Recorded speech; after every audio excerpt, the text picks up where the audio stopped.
Said great food. Thanks to Mary who picked the menu. Nice job. So I'm going to ask for your attention so we can get going on our after lunch panel. And you know, this after lunch slot, we were very intentional, put the best panel at this hour. I call this the beef panel because this is where we're going to see and hear firsthand about the many ways that communities are claiming their own broadband futures. In the next 55 minutes from these folks here, my partners, we're going to hear good ideas, we're going to hear how, and we're going to be inspired. And when if we're done hearing from them, our quick meaning-making team is going to be back up here with feeding back to you what we heard and the work that you did in the vision session from before lunch. So that's something to look forward to after additional opportunities to be inspired by my colleagues here. So the 5 people that are here with us today, we're calling this the best of the Blandin broadband community. Local leadership matters. And boy, isn't that true? And we heard that from Susan Crawford this morning too. Local leadership matters. We can't wait. Nobody else is going to get this done. We got to do this for ourselves. So the communities that are represented here are 5 of the 10 communities with whom Blandin is currently partnering in our Blandin Community Broadband Program. We have representatives from the city of Red Wing, Chisago, Noble, Sherburne, and Martin counties. And all of these communities have made really admirable, remarkable strides in claiming the broadband-enabled future that they are envisioning together and imagining for themselves, thanks to their vision, their hard work, and their aligned action. And as a grant maker, as a foundation, I always take every opportunity to say money follows vision, really. It's the hard work that you do in imagining a future that attracts investment. So each of our 5 panelists are going to take about 5 or 6 minutes to share an overview of their story with us. And then I'm going to follow up with a few questions that we've kind of prepared in advance for each of them to respond to. And then in the time remaining, we'll open it up to you folks to ask questions as well. So we're going to start out with my good friend Neela Molgaard. Neela is from Red Wing, and she's the executive director of Red Wing Ignite, which is a nonprofit that's advancing innovation, technology, and entrepreneurship in Red Wing. When Red Wing became a partner of US Ignite, Neela was part of the dedicated group that made that happen and developed and launched this new nonprofit. Neela? Yeah, why don't you come on up here, and then we'll do the question Q&A down there, so they can see and hear you better. Of course. Is this the... Okay. Hi. She did just a really good job just now about giving you an overview about Red Wing Ignite. So we did just launch in August of 2013, so we're still a fairly young organization. We, as she had mentioned, we advance innovation, technology, entrepreneurism by bringing together like-minded individuals to create a unique ecosystem. We provide resources, networks, and needed expertise for students, startups, and businesses to succeed. We are so grateful to the Blandin Foundation for their support and their resources. With this support, we have really been able to launch and accelerate many aspects of our mission. The Blandin, being a Blandin broadband community, has really truly ignited our community. The 3 areas that we are focusing on are students, to train them for the workforce of tomorrow, and to build that regional job pipeline.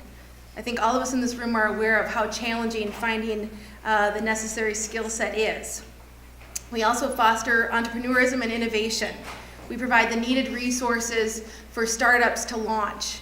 So we have mentors, we have investors, we have connections around the nation, thanks to US Ignite, to help those businesses launch successfully. And then we help our local established businesses in our community. I think the part that I'm most proud with on that impact is bringing the latest and greatest technology to change the way that our community works, learns, and lives. And we also help, as you can see there, in a variety of other ways and a variety of other levels to help those aspects. And that is it for my Thank you. Great. Okay. Thanks, Neil.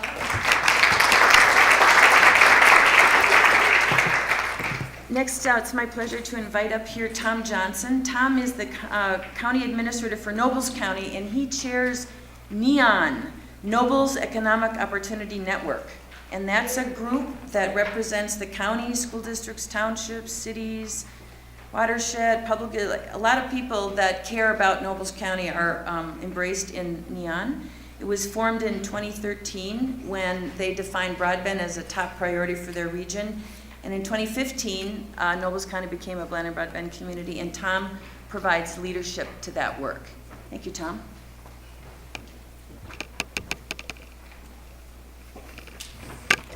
Thank you, Bernadine. And mine's pretty simple. I didn't do any slides for mine. The NEON group is that group, and Bernadine said it very well.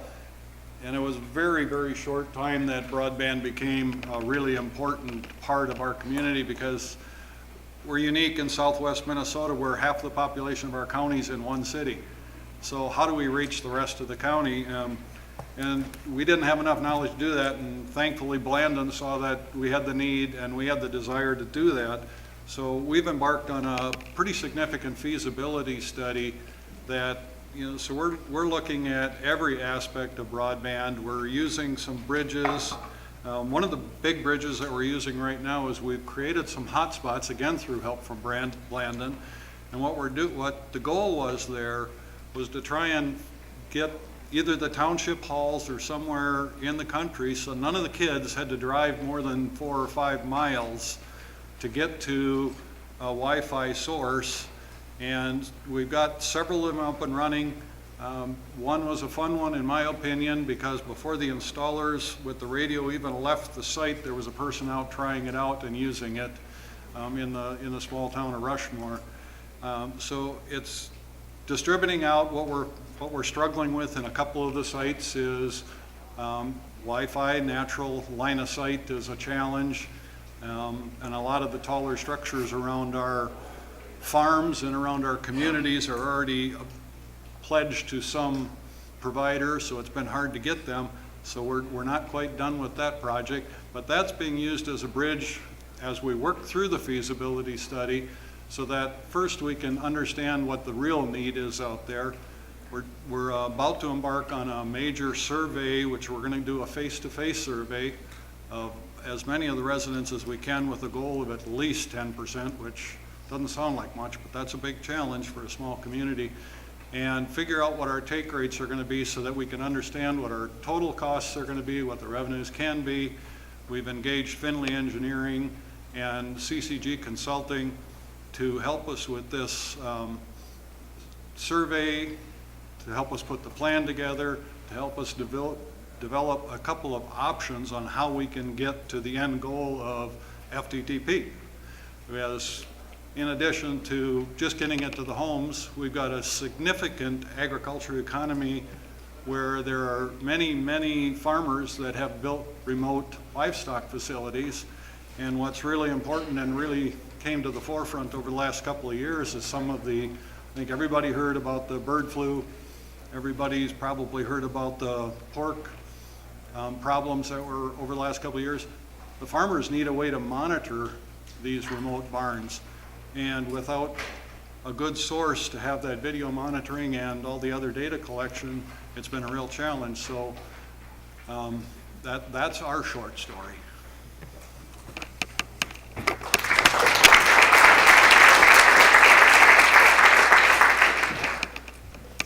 Thank you, Tom. Next, I'd like to invite and introduce Nancy Hoffman. Since 2012, Nancy served as the Executive Director for Chisago County HRA EDA. She's past chair of the Minnesota Association of Professional County Economic Developers and past board member of EDM.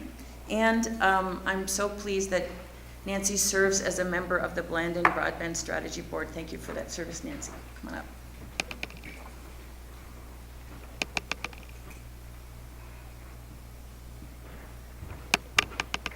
The project I'm going to talk about today is our business training series. As soon as it was announced in the paper that we were going to become a Blandin broadband community, phones started ringing off the wall. businesses were literally coming out of the woods. They need better broadband. So when we held our visioning, community visioning meeting, we had very good representation from many stakeholders. We had a lot of businesses there. So quickly, one of the priorities that we came up with was providing quality training to our businesses. So we decided to do this business series, and we just started this, we offer 2 trainings a month, 2 times in 1 day. We want to get around the county. We offer them at our libraries, which we have 4, so we can get them around the county to geographically. But today, I really want to show you our video. So in just 1 second, we put a video together because we had a kickoff meeting, and we invited all the businesses. We ended up with over 100 people there. We had great presentations, one from Lisa Burnside. She talked about how to use the internet and how to use other technology to have for your business so you can be more productive. We had our own Carl Sam present on change and why you need to change and why you need to be online. And then we had a panel presentation of 3 of our businesses. 3 really good examples of how to use broadband to increase your business. We put this together so that we could use this as an informational, educational piece ongoing after this kickoff meeting that we had. So take a look at the video.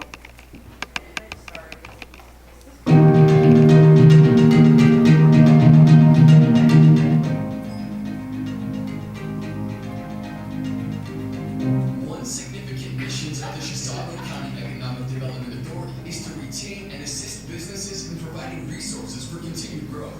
The internet has been a key component in this economic growth, opening up opportunities for people to live and work in rural areas, thus strengthening rural economies.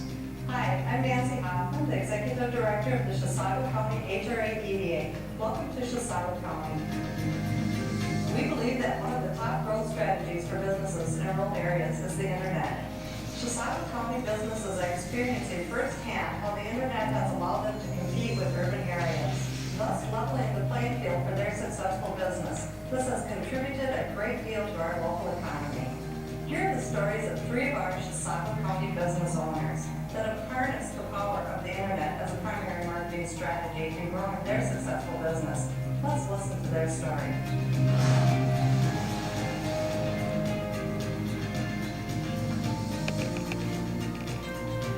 I'm Dennis Johnson, owner and president of Natural Spaces Domes.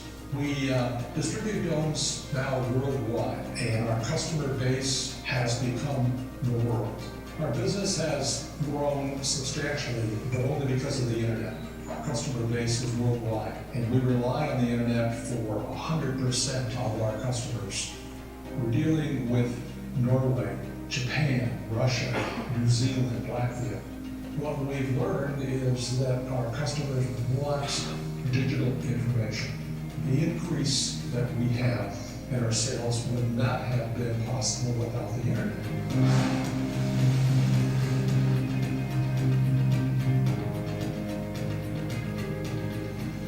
I'm Marie Rivers. I'm the owner of Sven's Comfort Shoes and our internet business, Sven Original. Sven's Comfort Shoes is the largest manufacturer in the United States of Swedish clogs. Last year, we manufactured roughly around 30,000 pair here. 3 years ago, we started our Sven Original web store. Since then, it has grown to be half of our production. Because of our online presence, we've had people purchase our clogs from Sweden, Germany, Australia, and Japan.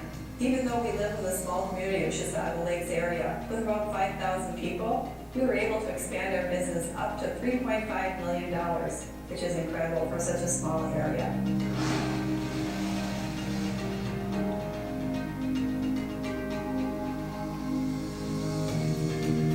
Hi, my name is Amy Frischman, and I'm one of the owners of Wild Mountain Taylor's Falls Recreation in Taylor's Falls, Minnesota, located about an hour northeast of the Twin Cities.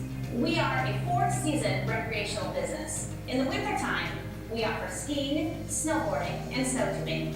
In the summertime, we have a water park, alpine slides, go-karts, and a free fall experience.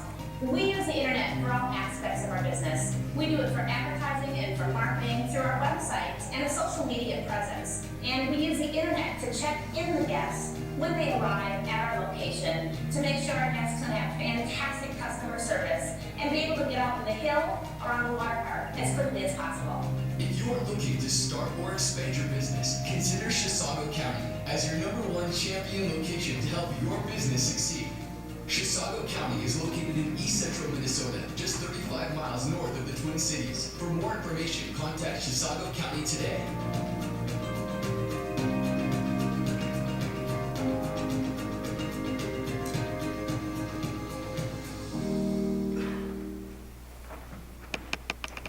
So I think you can see how great these three businesses were, and they were even better at the presentation as they answered questions, and I don't know how we did it, we picked the three right ones. But I did want to talk just a second more about our training series that we have. We just had our first one yesterday, and we had it in 2 places, and we did have 28 attendees, and we had a presentation on web design, what you should and shouldn't do, so it was for people looking to start one or people that had one. And then our next one coming up will be on cybersecurity, working with Pine Technical College. They offer that course. And then our third one, and then in January we're doing get your map or get your business on Google. So I'm looking forward to the rest of the year and the different trainings we're able to offer. Thanks.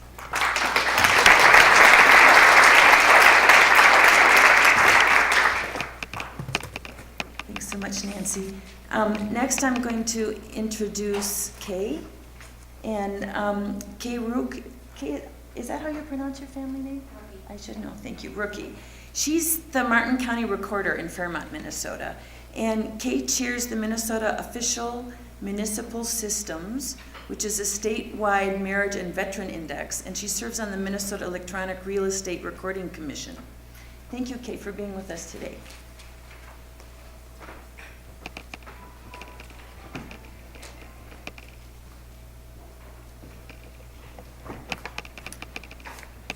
I'm a Blandin graduate from umpteen years ago, so it was kind of nice to see Blandin come back into our community. And some of the projects that we picked up on was our students and our seniors, but mainly our students to start out with. We started an app camp. We felt that the students in 9th through 12th grade needed some training in computer building, some app building. We thought it'd be a fun application for them to do and to try out. So we started them on a program for 2 weeks in the summer. They went all day. They got tablets for doing it, but then they had to donate 5 hours of community service for doing that too. They started out on various programs to try to understand where they would fit in because they've never had any coding experience before, or not very much in detail. They ended up working on the Scratch program, which is a pretty basic program, and when they completed the program, they had to have an app designed for Martin County, which they did, and they also did a game, so they enjoyed those pieces. So for part of the community service, they went to the county fair and they demonstrated it, and then had to do a survey of the people who tried their game or who tried the program for Martin County. We're a pretty frugal county, and my county commissioners are out there, so we're pretty frugal, so we had money left over in the grant. We thought we might do one more app camp, but found it difficult. So we were connected with the schools, the main schools district, the superintendent of schools, and the principal of school in Fairmont, which is the largest school district. And we decided that we needed to have somebody who could teach Scratch or any type of coding locally. And since the kids who were in the older grades were doing this summer camp, they decided that we really needed to have this at a lower grade level. They were too old for this. They needed to have learned it at a younger age. And we were told 4th, 5th, and 6th grade, and I was kind of surprised at 4th graders. But we did go for 5th and 6th graders, and we went to all the parochial schools and to the main school in Fairmont, and did get a man who had just recently finished his STEMS master degree, so we really lucked out on that one. He'd also been working on some curriculum for Scratch. So he came into the school district. We had 16 students to start out, very enthusiastic 5th and 6th graders, And they worked on Scratch, and they designed games, and they were very excited about it. We held a couple open houses with their parents, got great reviews from that. But from the summer camp and from that period, we got a lot of news media from it. We got our newspapers really jumped on board with it. They were intrigued by what was going on, and we also got a local TV station on board with us too. Since that, as I said, we are frugal, we have money left over. We have 2 more coding camps scheduled. With those, we're going to get all the other schools in the district, so we're reaching out in February and then this spring to do another coding camp for these kids. It's a great opportunity for these kids. The app camp kids have to still have some hours to finish up, so what they're doing is working on another project that we're working on, which is Coffee Connections for seniors. They find it rather interesting because they're working with people who are 90 years old, 80 years old. That was our last group from an assisted living unit. I think they were a little surprised that they could pick up a lot of the lingo and could understand quite a bit, but they are overwhelmed with technology. So we started Coffee Connections coffee groups. So you go to a coffee shop or assisted living units or wherever, and these students have to also participate and help them train in basic skills on computers. I think some of our goals for our community really was that we're seeing a little bit of an uptick of students coming back or kids coming back into our community. They're finding some jobs, they're taking over mom and dad's jobs, but we're not seeing a great deal of it. But this does give us an opportunity, and maybe a goal for our future in Martin County would be that these kids would come back and be able to find the technical jobs in our community that they started out learning very young in 4th and 5th grade. Thank you.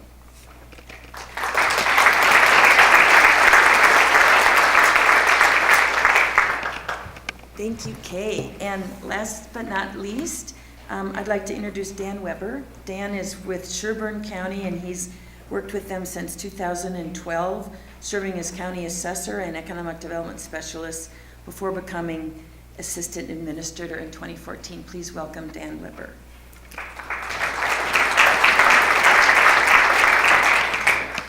And much like Nancy, I have a video, so I have about a 2-minute introduction here, and then I'll get out of the way for the video. And you notice it does have snow on there, so I hope it's not my fault that it's snowing outside. We had a survey in 2014 where 60% of the respondents said they feel they're behind in technology in Sherburne County. So one of our goals was to educate the community on the importance of broadband, partner with public entities and private partners on how we could bring better infrastructure to the community, and advocate with our elected officials on how we can bring some funding to the community as well. We had about 25 community leaders who were on the group, and we had a wide variety of representation. We had libraries, schools, workforce centers, counties, city economic development folks. So it was a real good representation of the community. And like I said, we were focused on partnerships. So the process. Well, here's our branding. The process. We hired a marketing firm to create a brand for us, and that's where we became SureBand. So very similar to Neon, we wanted to be identifiable in the community, and SureBand is what we came up with. We developed a webpage, created some educational materials that we sent to all the local officials. That's this right here. And we did write educational bi-weekly broadband-related blogs. And what we did with these is we put them on our Facebook page, emailed them out to the people that had signed up for our list, and we did put them on our webpage that I'm going to show in a second here. And we also created some promotional items, so when we went to community events, we had something to give away. And we attended a lot of community events, county fairs, city council meetings, farmers markets, music's in the park, block parties. So it was a very time-consuming project, but it was a very rewarding project as well. So with that, I think we're going to show the educational portion of the video right now, and then I'll show a few more highlights from some of the other things we accomplished.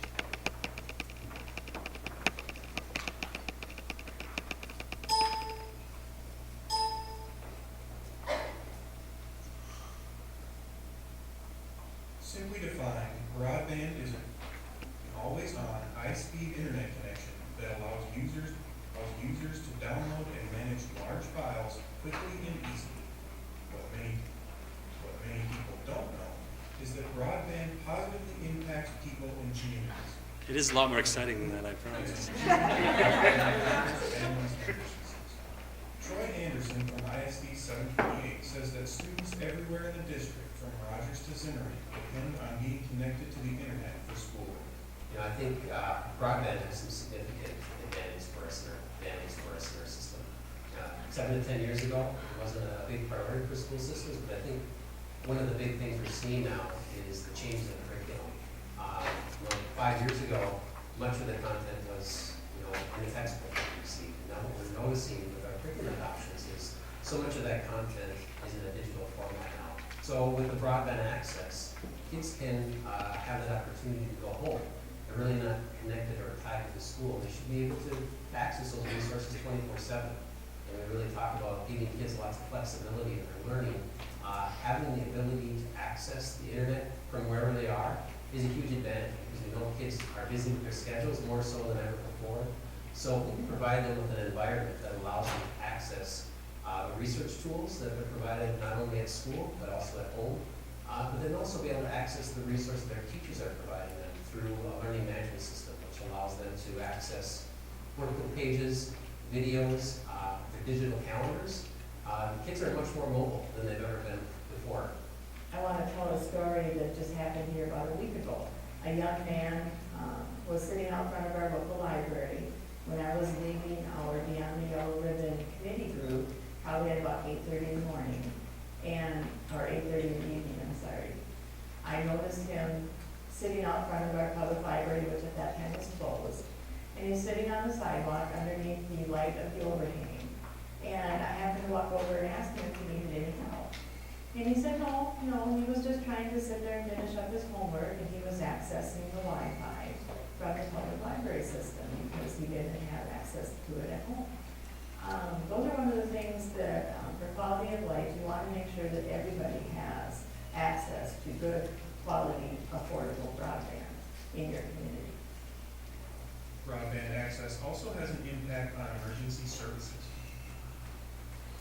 Broadband technology is really beginning to change the landscape of the public safety sector. From law enforcement to EMS to fire response, having access to real-time data, not only voice communication, but actual statistical data and response information such as mapping, details on a property, are becoming an important part of our response and how we respond to emergencies. Having access to information in vehicles such as addresses, GIS data provides us with a better picture of what we're responding to. For instance, if we're responding to a hazardous materials leak, being able to get access to information regarding chemical information, real information, manifest to information that we might be able to stream via live video, possibly from a stream or from a scene back to a command post. Is important to help us paint a good picture, gain better situational awareness. Broadband is also essential for economic development, with most companies offering some service or product online. As we are a global world of business now, that is how everybody is doing most of their business these days. And we need to make sure in this county that we stay competitive with everything that is out there and that is happening, because businesses have just that expectation that they are going to be able to access it. And the key to it is making sure that it is affordable and it is as high a speed as you can offer. Access to quality broadband is an essential part of a community's quality of life and its ability to thrive.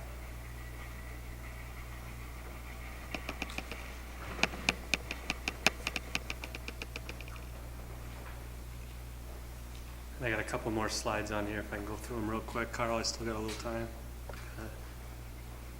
I just want to show a few pictures of some of the events we went and the webpage and Facebook page that we created.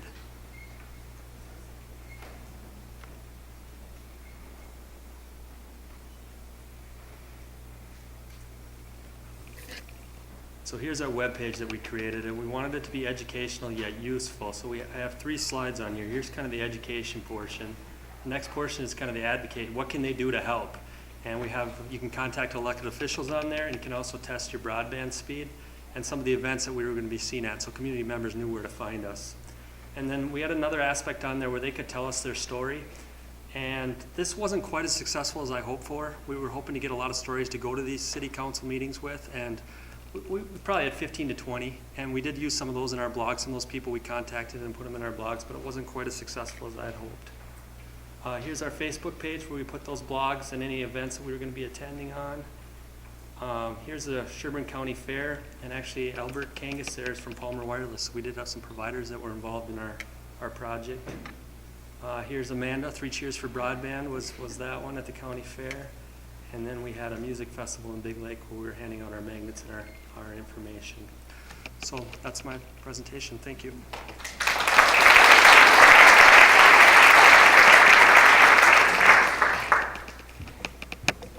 Okay, we're gonna do a little kind of try out a sort of a Phil Donahue sort of thing here. And I've got some questions for the panelists. And I'm gonna suggest that you guys kind of move your chairs up a little bit so folks on the other side of the room can see. Just scoot our chairs up.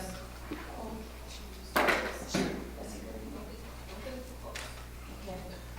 So folks can see you from the other side of the room, because otherwise they can't see your shining faces. Okay, so then I'm going to start with you, and then we'll hear from each of you. So tell us about what aspect of your story that you're proudest of and why.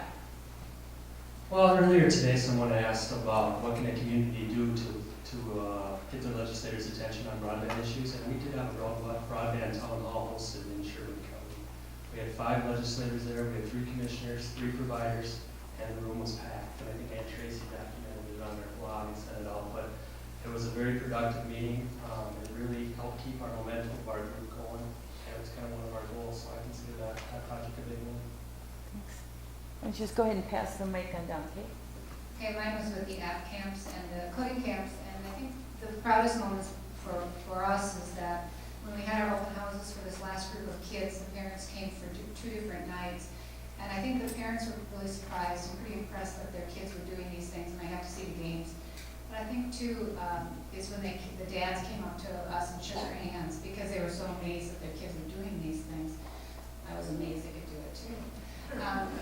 But the other one was when the mom came up and said that her son had a concussion just a year earlier and had kind of dropped out of math and had lost all of their interest in math, and said that because of learning and doing this stuff in this program, it really gained his interest back and felt that he was caught up again with math and the math skill sets that he learned through coding. Hello. In Red Wing, I think we're most proud of building this innovative ecosystem. How we do that is we're trying to bring like-minded individuals together. And we think this helps them, their businesses and organizations, and then ultimately our community.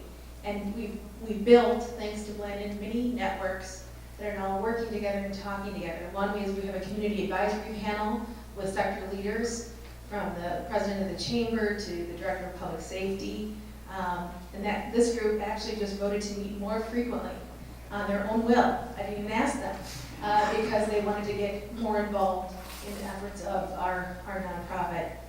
We also have a technology network where we bring local CIOs, CTOs together so they can, it's a peer-to-peer group. We just are the backbone support convener of that. But a lot of these businesses are just one person IT department, so they really use this network to help build their businesses up, and they learn from each other. And then it's a wonderful venue for us as Red Wing Ignite to be able to share some local initiatives going on. And another one is working with kids.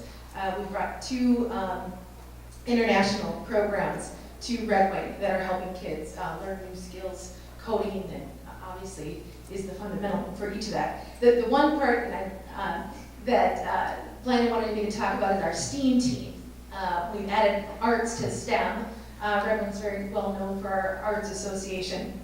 And so we've brought leaders from all the various schools, our technical college, nonprofits, together. We meet monthly.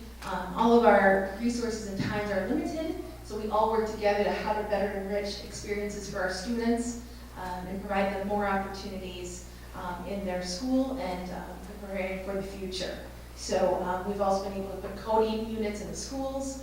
We've hired a STEAM advisor for K through 12 to help be the facilitator between and that's, once again, thanks to Blandin, as a facilitator between the community and the students, and doing some STEAM assessments so we can better market all of the classes that we have to prepare our kids, and kind of put a nice pretty ribbon around it, but really be more of a STEM school by what we offer in curriculum. So we're thrilled to have like-minded individuals now all working together. And I think in Noble's Neon, the bigger highlight for me is just the relationships that are getting built and the engagement. Because we've been able to engage providers, we've been able to engage even the small little tiny school districts with big school districts. Some of them don't have the technology yet. Some, the bigger schools have given iPads to everybody, but a lot of kids can't do their homework at home. And that's why I said it and didn't really clarify. 5 miles seems like a long ways for some kids to drive to do their homework. But if their only other choice is to drive all the way into Worthington, some of them are going to drive 15 or 20 miles. So it is a big improvement on that. And the fact that we've been able to do those hotspots, I think, is a real highlight. And they are getting used a little bit already, and we're not even done putting in. I'm probably most proud of our team that was put together and all the byproducts that come off of putting a great group of people together. But I really kind of wanted to talk about our video a little bit. I'm really happy that we went with a really good company, Trust Marketing Solutions, that really understood community and the point of doing this video. I had intended it to be educational, informational for businesses to see how other businesses are doing it.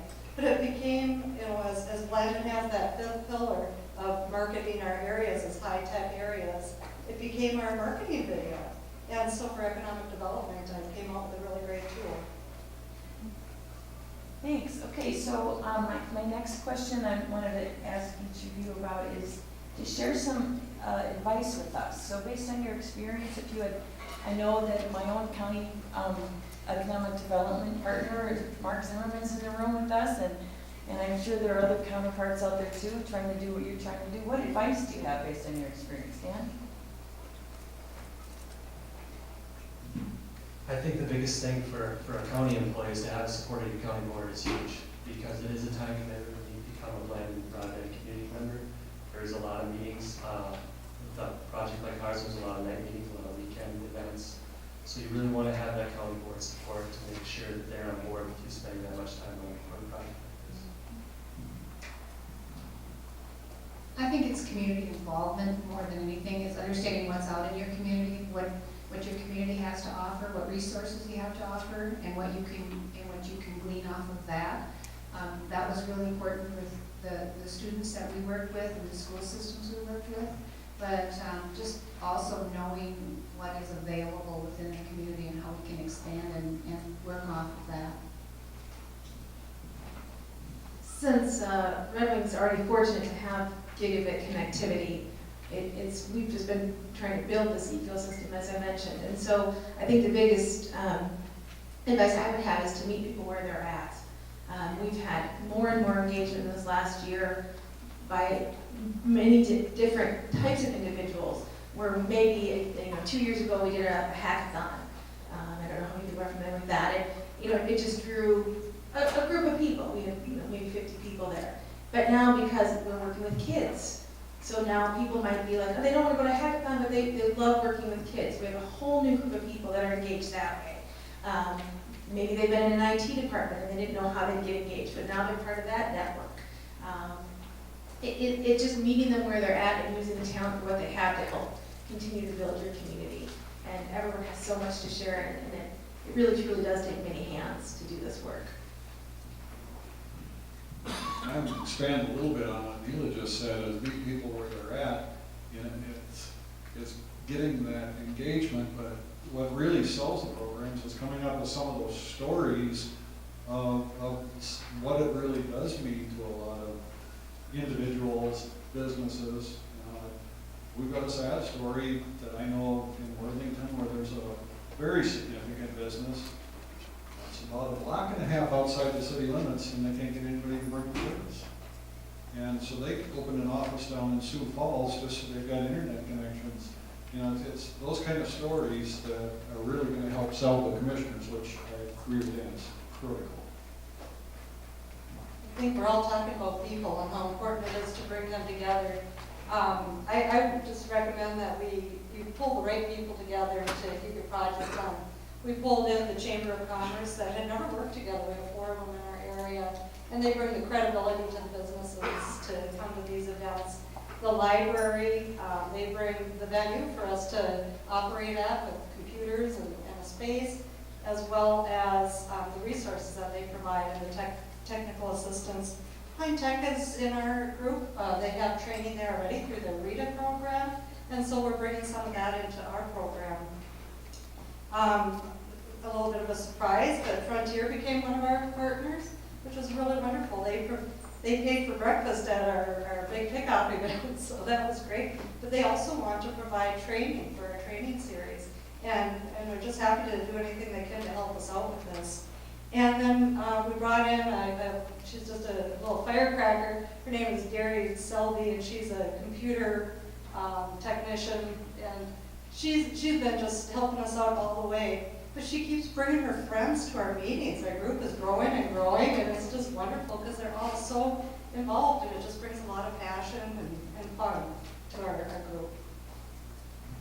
Thanks, Nancy. Why don't you go ahead and just answer this next question, we'll start back the other way. And I wanted to ask you about speed, and about how has broadband speed in your area impacted your ability to do this project, or impacted your partners in the project?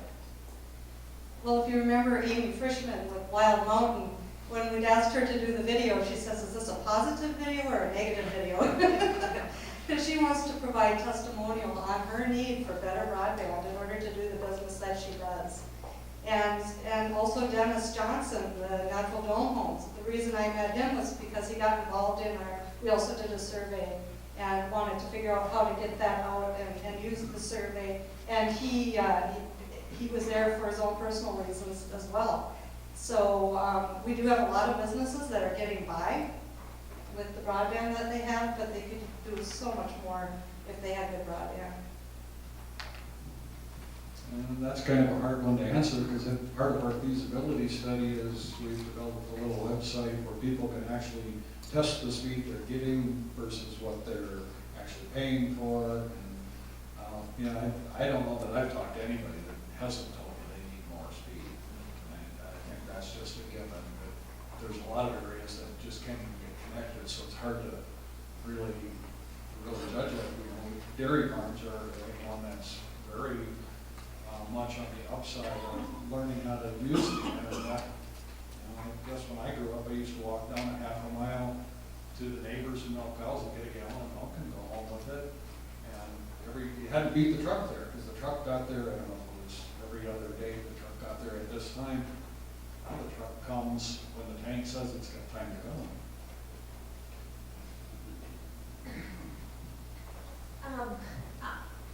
I would say that broadband is the base of everything that we're doing.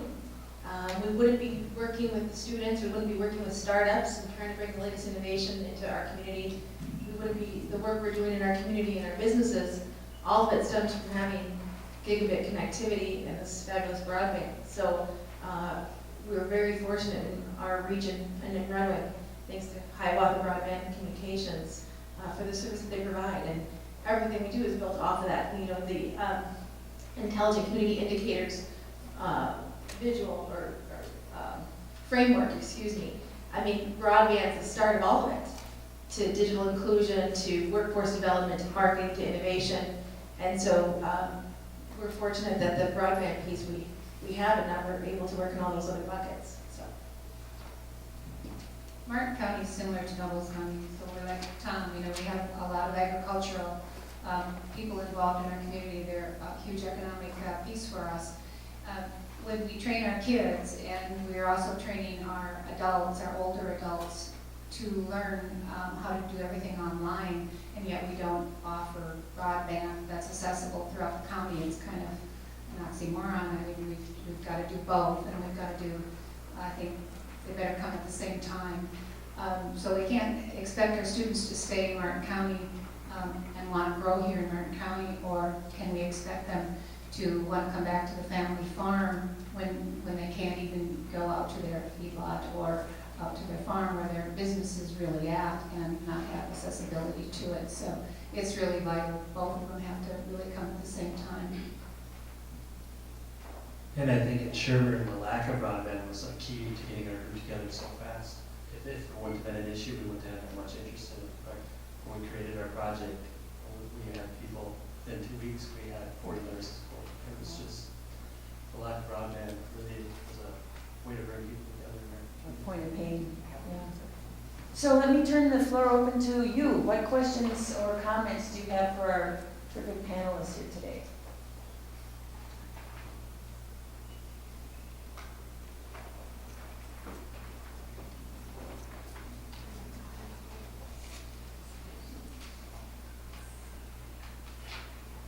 Please. This question is for all five of you. What broadband choices do your communities and counties have? How many and at what speeds? Well, in Sherburne, we have multiple providers, and I think that's part of the problem, is each city has different providers that cover them, and there's no plan to cover the entire county. There's a lot of gaps in our county, that's what I'm trying to say. Martin County's the same way. We're doing a feasibility study so we can find out where those gaps are, to know specifically what we can do about it or how we should solve those problems. The expert to this question is in the back of the room, Dan, president of HBC. But HBC provides service charter. We have a variety of options, correct, Dan? Sure. We know. We really only one. Okay. And like Martin County and the city of Worthington's got several providers that are scattered throughout town, but as soon as you get outside of the city limits, we've got one pretty reliable wireless that you'll hear from a little bit tomorrow, I'm sure. And then we've got another brand new one that's trying to start. But we have just a struggle in a lot of just absolutely dead areas in the country just because it's too hard to get line of sight for those wireless connections, and there's just no fiber in the ground to speak of. Yeah, we have multiple as well. 3 primary. We have Frontier covering over half of the southern part of the county. CenturyLink covering quite a bit of the northern part of the county, and then we have Mid-Continent Cable in various areas. And then we do have we did a survey and received quite a nice response. We had almost 900 return surveys, and we'd ask them, where they're located, what service do they have. So we have some nice maps that show that, and we can really visualize where those gaps are and where they don't have service. St. Nancy, would you share that stunning statistic from the survey you and I just emailed about yesterday about if the residents had high-speed broadband available to their home, how that would impact their economic activity? Can't make it rounding a little bit, but I think it was 25% of the respondents said that they would start a business if they had better broadband, and it was about 28%, it was higher than that, that said they would telework. We have 78% of our people in Chisago County commute more than 30 miles, mostly to the Twin Cities. And so we'd love to see more teleworkers, telecommuters, I should say, in our county so they could be there shopping and volunteering and be in the county more often. So. Thank you. Other questions? Who else has got a question? Please, Mark. Beyond purchasing breakfast, have any of the providers stepped up and say they would like to partner with you when your feasibility study is done? Have they said, we want to be a solution for you? That was one of the highlights that I was actually going to say and forgot to say. We've actually had 4 providers come to our meetings and say they want to participate. And then we've had one co-op that's not a provider at this point that said, what can we do? So we're very fortunate in Nobles. We are hoping. I do just want to comment. Because of all of this, Frontier did come to our last steering committee meeting and really updated us on what they're doing with their CAF funding and where they're improving the site. And that was very helpful. Gives us a better idea of what's going on because there's so many rumors going on. Red Wing Ignite is a strong working relationship with HBC. They provide the gig in our innovation center, involved in our board of directors, involved in a variety of our other networks, so we're thrilled for their partnership. We're working on a feasibility study, and all of the companies are involved with it, and we've got an open relationship with them, talking relationship. And we're in the exact same situation. We're in an active feasibility study right now that's going to be completed in December, and we're talking to providers as we speak. Thank you. We have time for one more question.